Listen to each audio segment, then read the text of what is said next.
Magandang umaga mga kalapatids. Nandito nga kami ngayon sa bukid para manguha ng mga kahoy at nagdala na rin kami ng kalapati para ihagis. Ito nga mga kalapatids dito kasi ginagawa yung daan. Gagawin tong new road sa gilid ng bukid. Ito.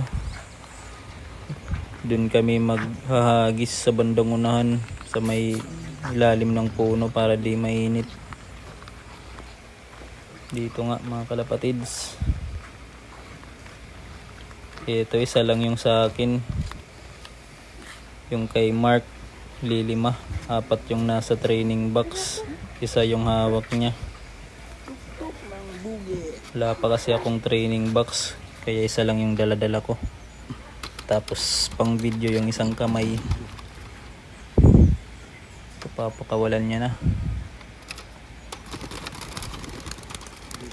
Yun na.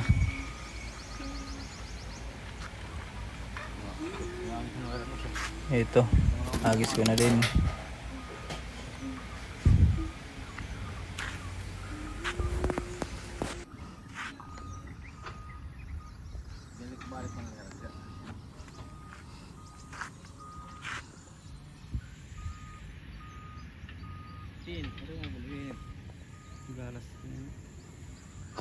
Si Kunto alam mo.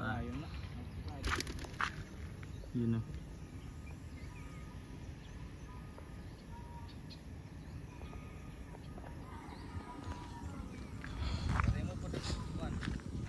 Bubunyog na ito.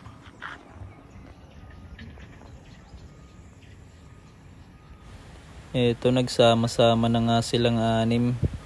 Rerekta na ata sa loft. Naku po, humiwalay yung isa. Tas bumalik pa nga yung 5. Kala ko ba rerekta na kayo dun sa loft. Dito naman kami. Mangunguha na kami ng kahoy. Kasi ito talaga yung purpose namin dito sa bukid. Naubusan na kasi kami ng kahoy dun sa ginagawa naming flyers loft. Sige, manood na lang kayo mga kalapatids. Magpapahinga muna kami saglit dito. Pagkatapos magpahinga, sinimulan na agad ni tatay magputol. Yan nga pala yung tatay ng jowa ko. Tapos ito naman si Mark.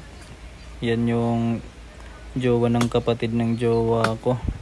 Kami yung nag-share dun sa tangkal sa flyers loop. Sige mga kalapatids, manood na lang kayo. Di na ako magsasalita. Lalagyan ko na lang ng background music para naman mag-enjoy kayo.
So andito na kami mga kalapatids sa loft.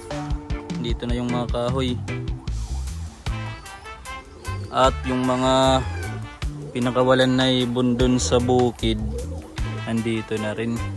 Kompleto nga sila. Ito, dalawang puti. Tapos ayun, itong dalawa. Tapos itong blue bar na to.